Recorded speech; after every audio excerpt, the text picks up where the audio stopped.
throughout the years, we've kind of fine-tuned that and created different programs. We have an education and prevention program that's in the middle schools and high schools talking about healthy relationships, consent, sexual assault, sexual harassment.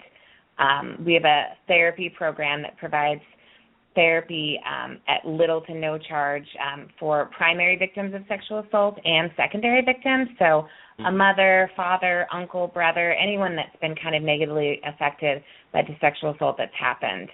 And then, of course, we have our advocacy program, which we provide a 24-hour-a-day, 7-day-a-week crisis line for anyone that's experienced sexual assault or abuse. And through those programs, we've obviously shown that we are really good at the work that we do and have recently received funding through the City of Tacoma to provide a full-time advocate for commercially sexually exploited children and youth. And that's how we kind of came into this program, and that was an RFP through the City of Tacoma. Mm-hmm. That partnering with the City of Tacoma, is that's something that has occurred just recently, isn't that true?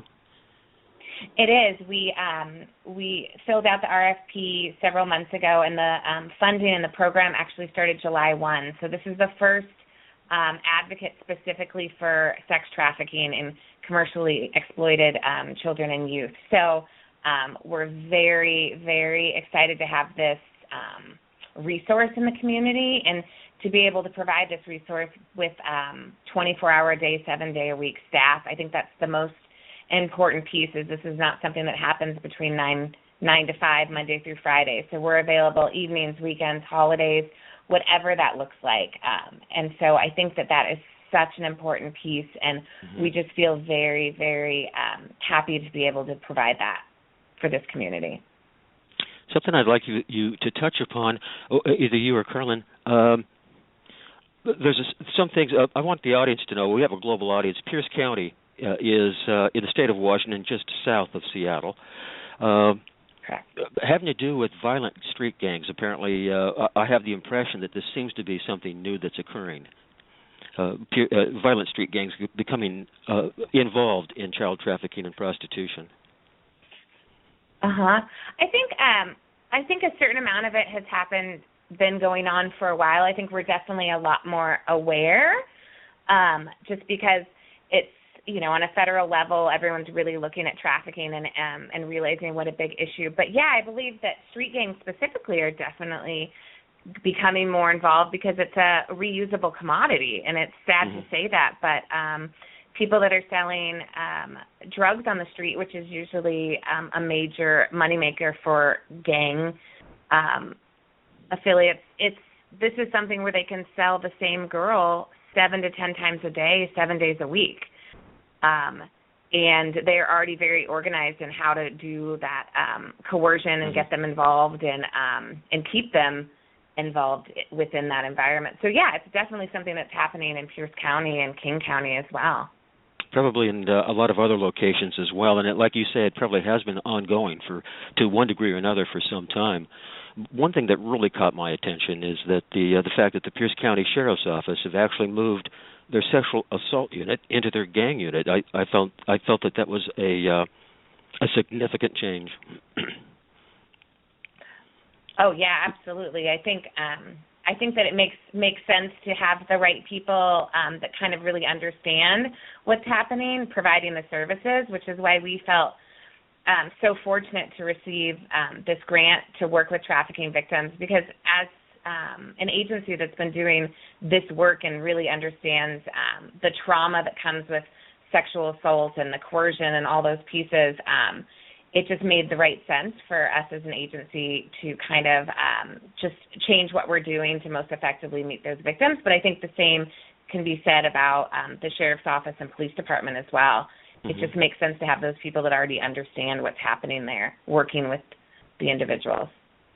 Can I ask, what is the youngest person or child that you've had to deal with, or that you've seen in the system? What's the youngest?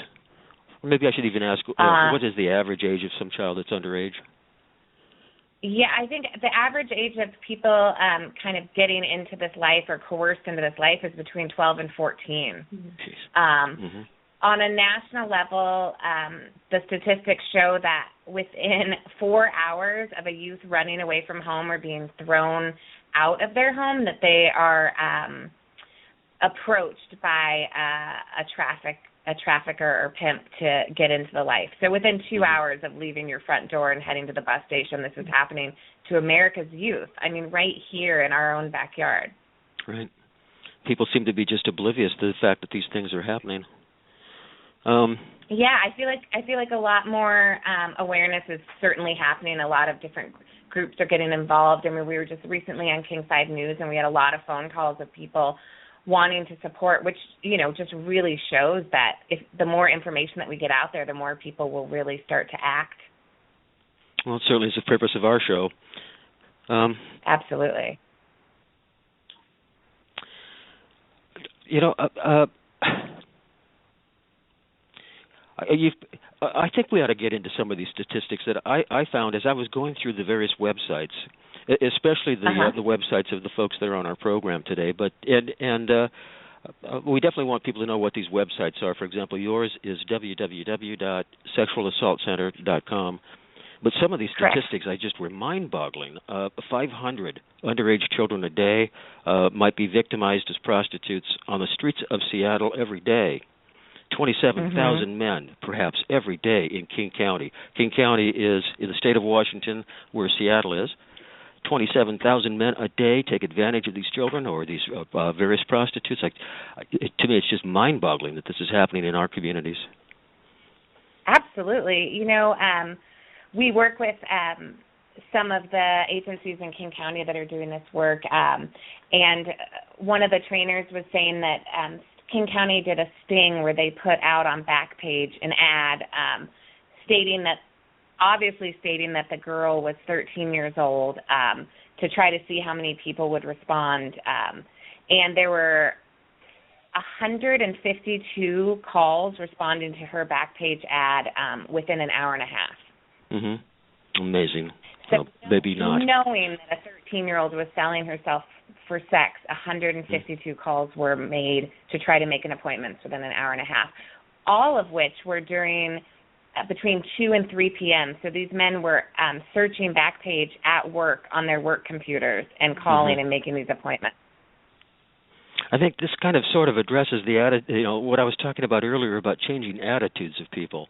I mean, I somehow just feel that if these men knew what they were actually doing to these children, would they continue to do it? In other words, are they just ignorant or are they evil? I don't know. But, I think you get a cross section of both. I know that the John schools around the country really try effectively to make them understand the kind of continued trauma that they're putting on these women. And, I feel like some people truly get what they need out of that experience, and some people are there just to get a lesser charge. And I think the more education, the better, just to put as much information out there as humanly possible and see who picks it up. Yeah, and I know us as an agency, it's so important that we can just get as much information out there as possible, because Pierce County has not had services like these. And so a lot of people aren't asking the questions to find out if youth have been exploited or sex trafficked, because why ask the question if you don't actually have services in place to support if the response is yes? And so I think that that's the big piece, is that we can finally start asking that question here in Pierce County, and then allow us to be able to do whatever we can to support the victim survivors if they choose to access our services, because we're here, but we're also not going to force anyone to participate that's not ready. Which I think is an also really interesting issue with this population, because not all trafficked youth see themselves as victims, depending on how they were brought into the life. If it was someone that they met that kind of tried to act like their boyfriend to coerce them into it, and then said, now, baby, I need you to go make us money, and by doing that, I need you to sell yourself. Or if it was a very violent, coercive situation where a girl was picked up and then gang raped and then forced into it in that way, or if it was a gang situation where they actually might even receive a percentage of the money that they make, but finally are happy to feel like they are a part of something bigger than themselves and have that kind of fake but unconditional love that they were missing from their family environment. I mean, it takes many tools in your toolbox to kind of address what person you're working with and what continuum of this issue are they at. So it's important for us to just meet them where they're at, and they identify how they want to be supported. Well, I can see that there's a lot of different types of attitudes that need to be changed, and it's not going to be easy. It's a complex issue. Very. Yeah, that's where our new advocacy program is so important, because we definitely come from an empowerment model of providing these services, where whenever we are referred or a client is referred to us, or if we come across somebody who has a disclosure, we don't go into this straight mode of, well, okay, let's shut down what's happening, let's get you out, let's, do A, B, and C and go through this checklist. We really kind of let the youth have an environment where they can build trust and rapport with myself as a new community advocate, or any of our advocates that work our 24/7 crisis line, and through just asking them clarifying questions about their situation, trying to figure out what they envision for themselves in the future that they would like to have, letting them decide, when they feel it's safe for them to make the exit, if they ever so do choose that they want to make an exit from that life. Because if we ever try to pivot them or corner them into making that choice, it can do a whole lot more damage than it can do any good. And we just find that it's better to position ourselves as a source of truly unconditional belief and support for them, so that when they're ready to make that decision, they know who they can turn to help with that. I see. I think what we'll do right now is we'll take a short commercial break. When we come back, we'll come back with Noel Gomez, co-founder of Seattleops, the Organization for Prostitution Survivors. Carlyn and Tasha, I wish you would both, hope that you both can stay on the line as we complete our program today. Yes, sure. Absolutely. Thank you both very much. And so we'll take our short commercial break, and we'll be right back with Noel Gomez.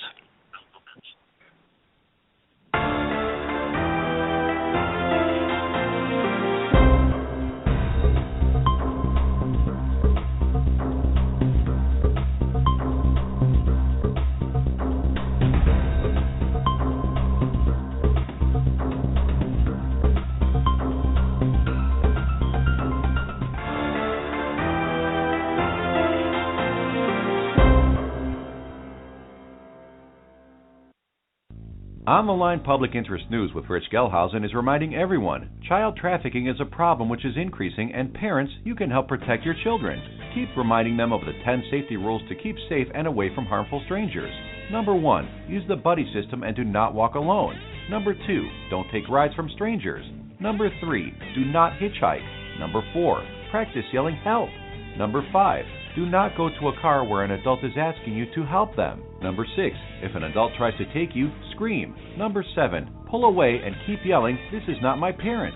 Number 8, never go into a house without your parents' permission. Number 9, if an adult asks you to keep a secret, tell your teacher or your parents right away. Number 10, use a kids code. Any adult without the family code, do not go with them. Parents, keep reviewing the safety rules. As a public service, the 10 safety rules will be available for free download at ontheline.webs.com and at storytellerscampfire.org.